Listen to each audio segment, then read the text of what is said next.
In 1961, Jackie Gleason made the worst TV show ever. CBS cut the worst parts, but now the real tapes are out. Watch him curse at the camera, forget his lines, and collapse on set. His co-stars had to drag him through scenes while he slurred his words. This footage finally reveals why the honeymooners really ended, and it wasn't because of running out of ideas. After you see this tape, you'll never look at Ralph Cramden the same way again. Jackie Gleason was born Herbert Walton Gleason, Jr. on February 26, 1916, in Brooklyn, New York. His parents, Herbert Sr. and May Maisie Gleason, were Irish immigrants, trying to build a life in America.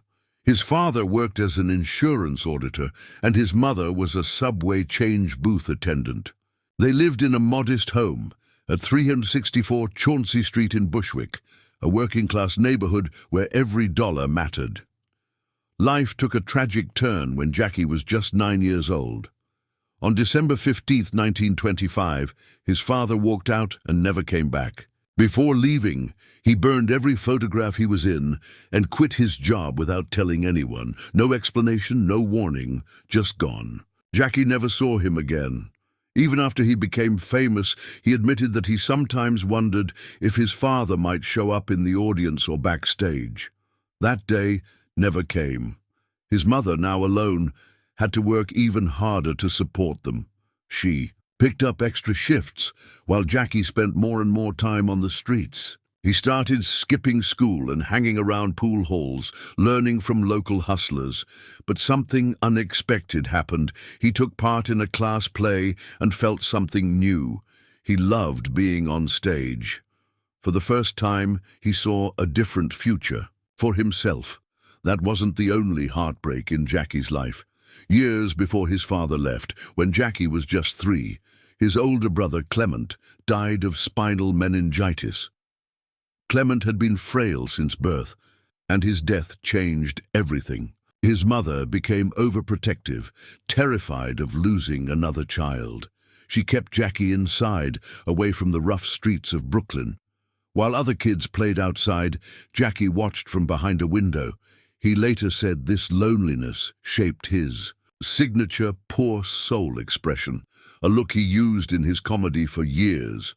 Tragedy struck again when Jackie was 19. His mother developed a carbuncle on her neck, a painful infection. They were too poor to afford a doctor, so she asked Jackie to lance it at home. It led to a deadly bacterial infection, and she died shortly after. Jackie blamed himself for the rest of his life. The guilt stayed with him, a wound that never fully healed. When his mother died in 1935, she left behind only 36 cents.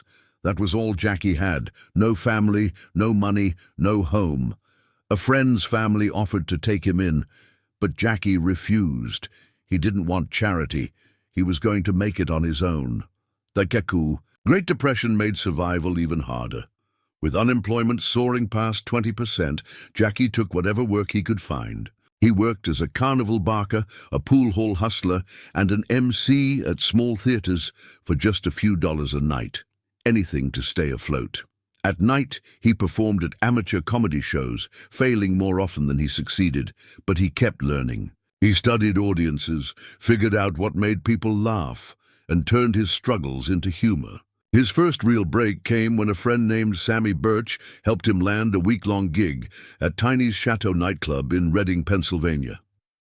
The pay was just $19 for 7 nights, but it was a start. On his first night, he bombed. He'd borrowed jokes from other comedians, and the audience saw right through it. Truckers and miners heckled him non-stop.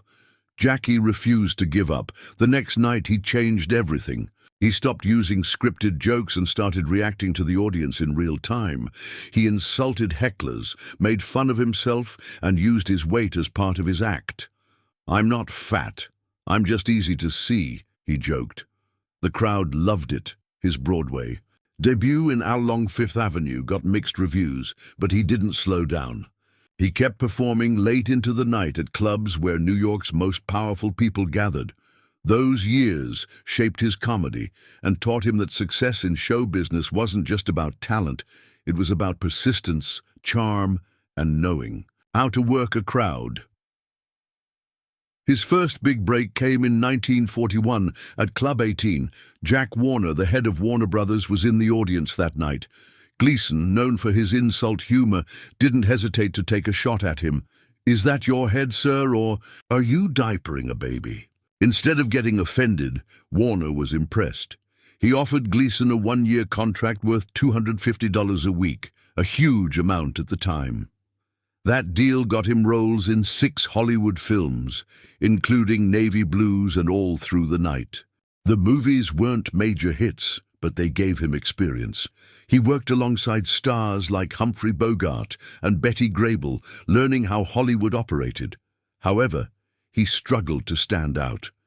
He didn't fit the mold of a traditional leading man, and the industry didn't quite know what to do with him.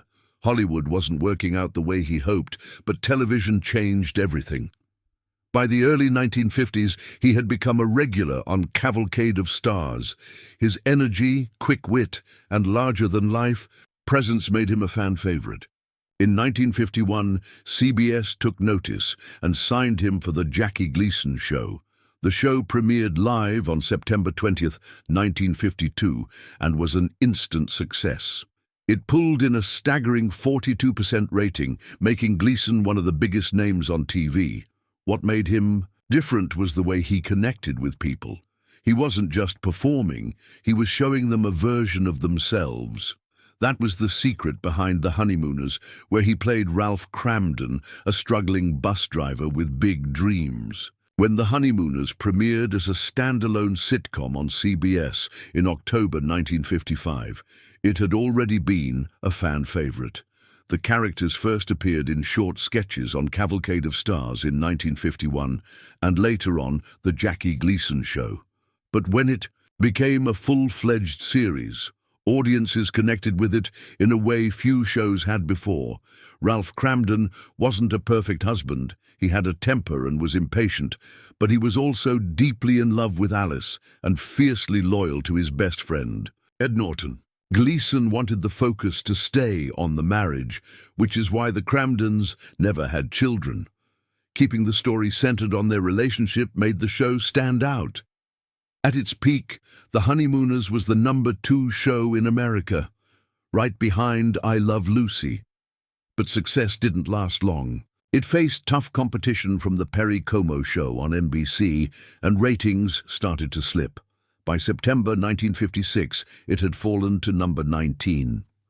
After just 39 episodes, Gleason made the shocking decision to end the series. He believed they had run out of fresh ideas and didn't want to risk making weak episodes. Producing so many episodes in one season had been exhausting, and the cost of keeping the show going was high. Rather than stretching it out, Gleason walked away. Even though The Honeymooners ended after one season, its legacy didn't fade. The classic 39 episodes became one of the most rerun series in television history. Decades later, it still holds an 8.6 rating on IMDb and a perfect score on Rotten Tomatoes. Its influence is impossible to ignore. Ralph Cramden inspired Fred Flintstone and shows like All in the Family, and Roseanne built on its realistic portrayal of working-class life. In 1999, an 8-foot bronze statue of Cramden was placed outside the Port Authority bus terminal in Manhattan, honoring the character and the man who created him. But while the show looked effortless on screen, things behind the scenes weren't always smooth. Gleason had a unique approach to acting. He refused to rehearse. He believed spontaneity made performances feel real, but it also led to problems. He would sometimes forget lines, forcing Audrey Meadows, Alice, and Art Carney, Ed, to help him recover. Meadows became especially skilled at using subtle glances and gestures to guide him back on track. Despite their chemistry on screen, Gleason kept his distance from his co-stars. Art Carney once admitted that their relationship was strictly professional. Even Audrey Meadows had a rocky start. Gleason initially rejected her for the role of Alice, thinking she looked too young. Determined to prove him wrong, she sent in photos of herself looking more tired and worn down. It worked. She got the part and became one of television's most beloved TV wives.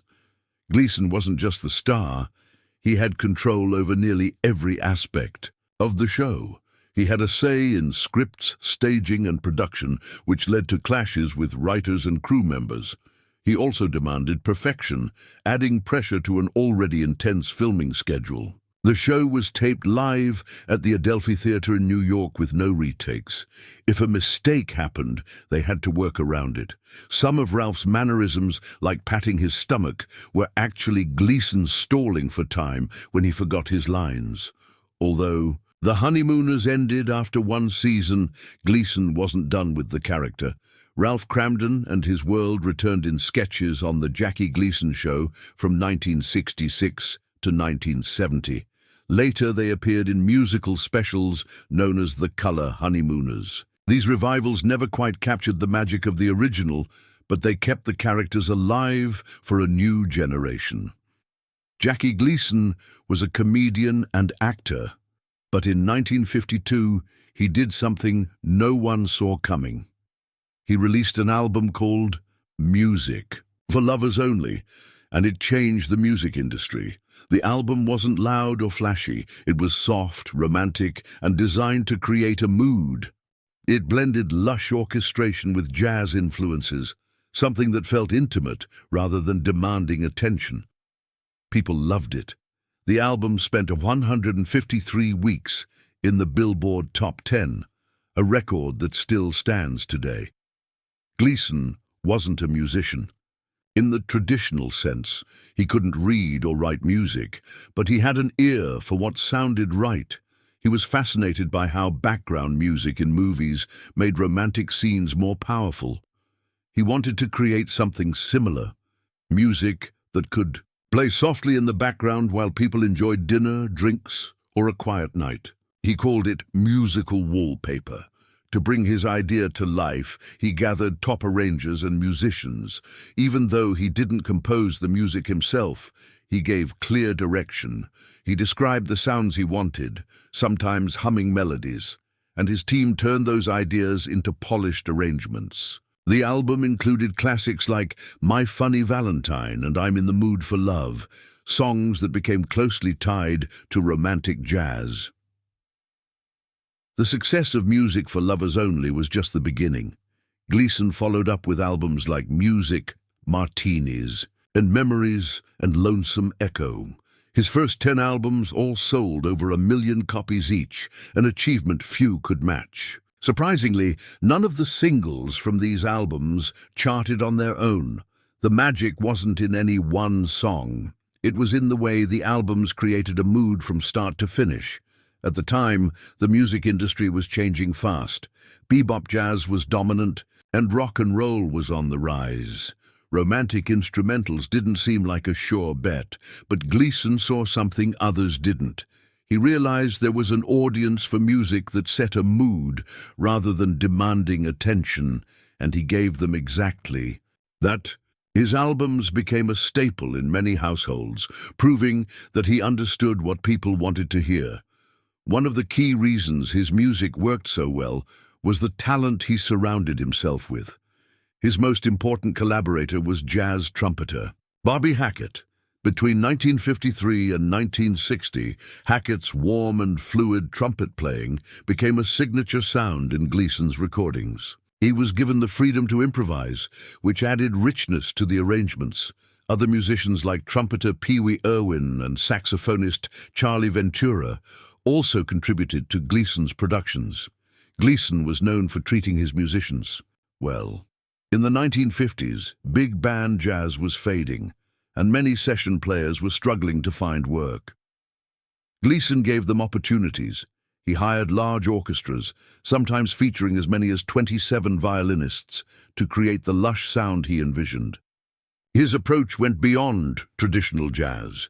He blended classical elements with easy listening, making something new. Another key figure in Gleason's success was arranger Pete King. King played a crucial role in taking Gleason's ideas and turning them into fully developed compositions. Their collaboration ensured that every album had a smooth and consistent feel. Jackie Gleason had a presence that was impossible to ignore. He could make people laugh with just a look, but he could also pull them into a scene with quiet intensity. In 1961, The Hustler introduced audiences to Minnesota Fats, a pool hall legend who barely needed words to prove his skill. The movie starred Paul Newman as Fast Eddie Felson, a young hustler trying to make a name for himself. But when Eddie stepped up to play against Fats, he quickly realized he was in over his head. Gleason's performance was smooth and effortless. He barely spoke, but every movement told a story. The way he chalked his cue, the way he lined up his shots, it all made him look like he had been playing for years. He wasn't faking it. Gleason spent hours perfecting his billiard skills to make sure everything looked real. Even with his large frame, he moved around the table with precision. His performance was so convincing that people believed he had always been a pool player. His time on screen was limited, but he made every second count. Critics noticed he was nominated for an Academy Award for Best Supporting Actor, and the National Board of Review named him Best Supporting Actor of the Year.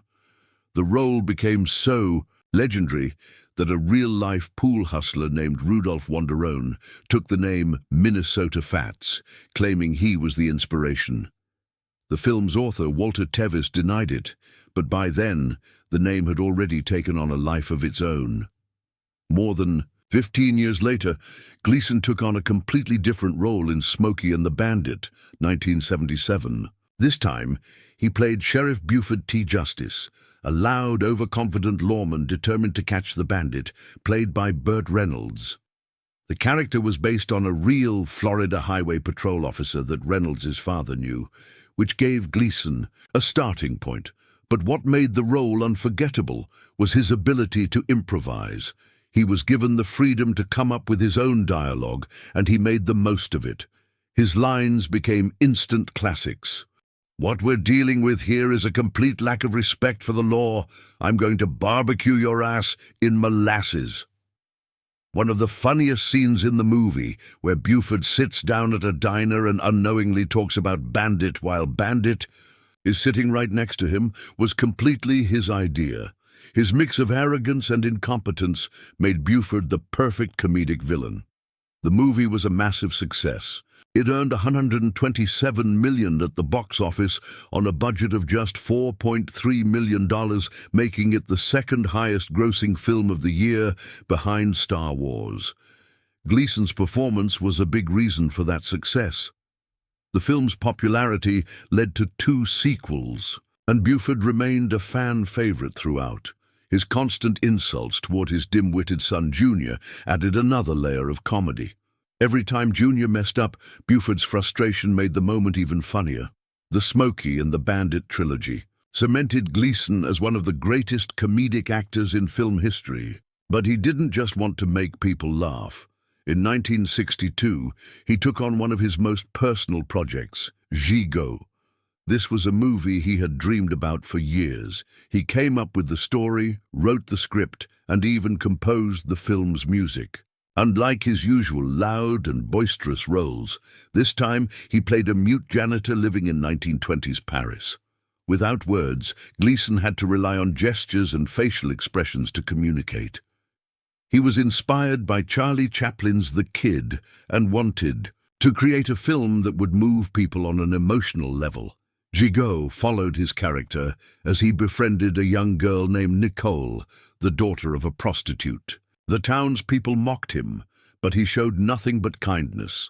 One of the film's most powerful scenes showed him trying to explain Christianity to Nicole, using only gestures. It was a moment that revealed both his frustration at being unable to speak and his deep compassion for others. The movie didn't perform well at the box office. Some critics found it too sentimental, while others called it a vanity project.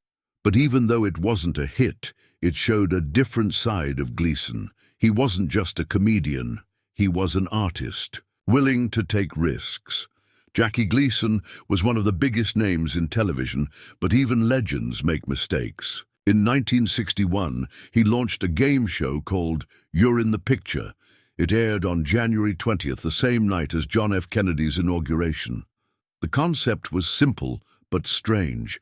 4 celebrity panelists stuck their heads through cutouts in oversized illustrations.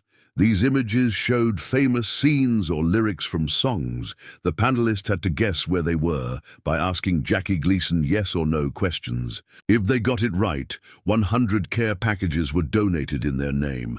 If they got it wrong, the donation went under Gleason's name.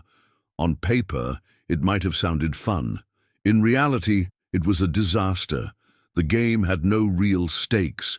The questions were dull, and the audience had no reason to care.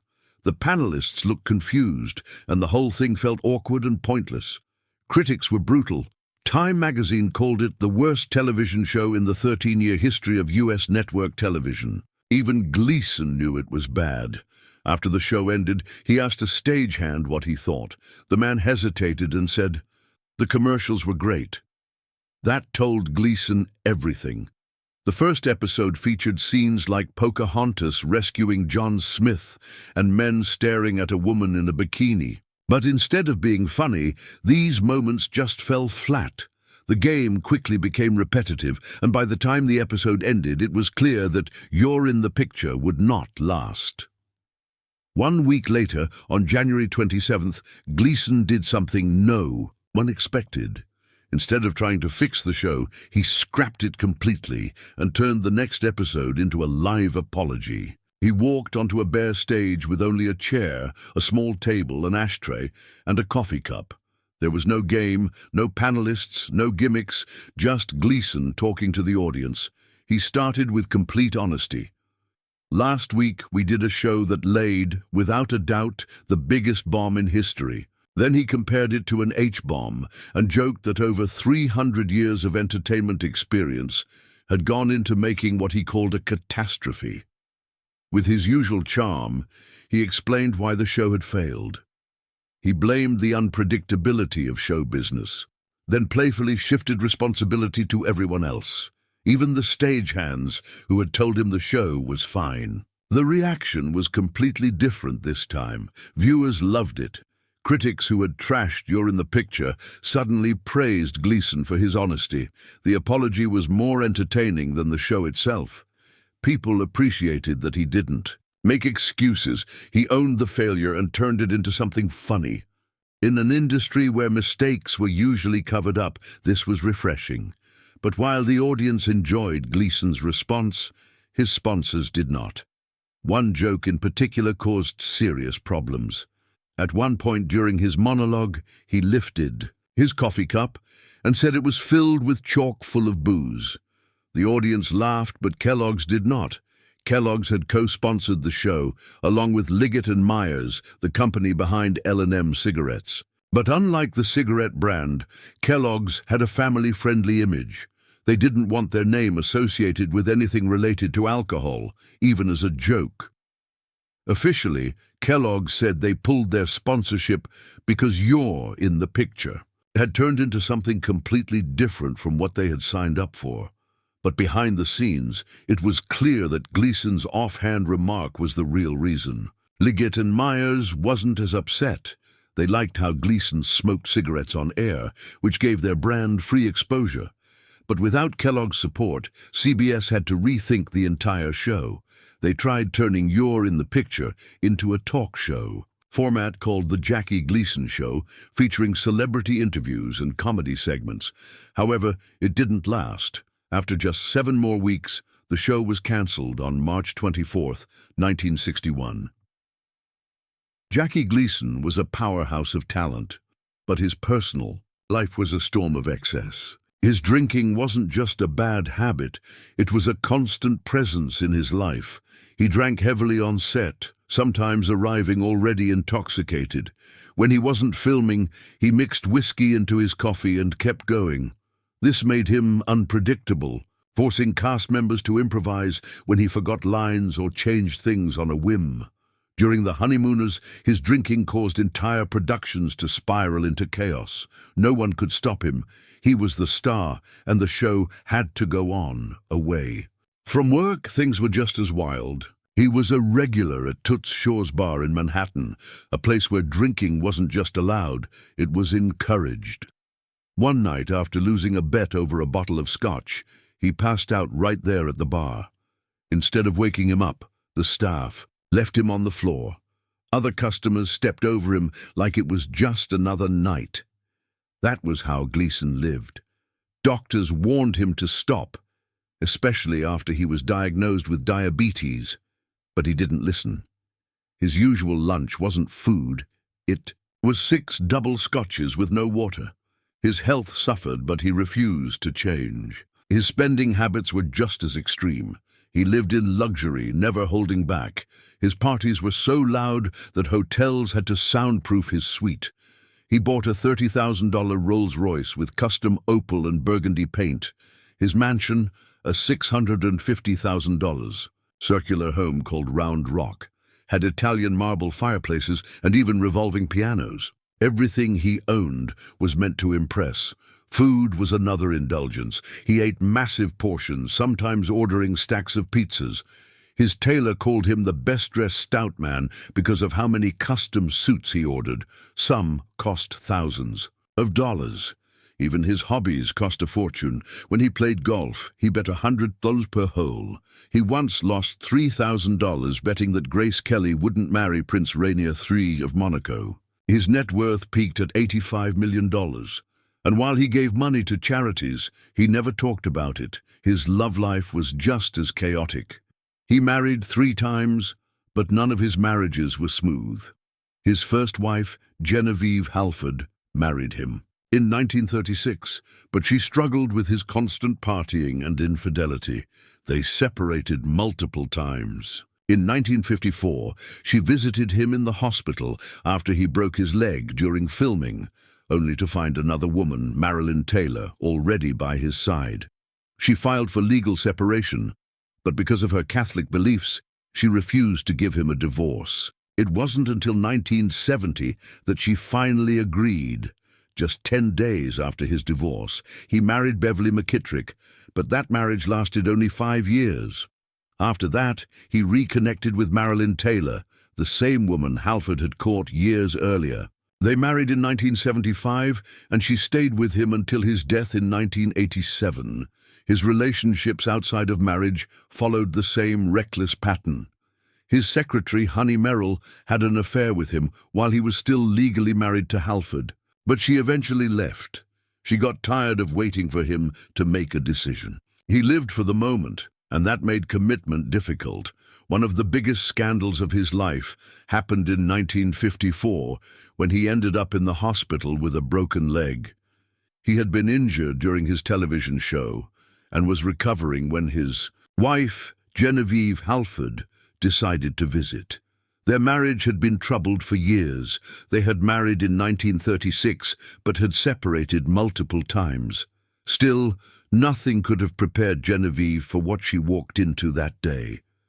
When she arrived at the hospital, she found that Jackie wasn't alone. Marilyn Taylor, a dancer from his show,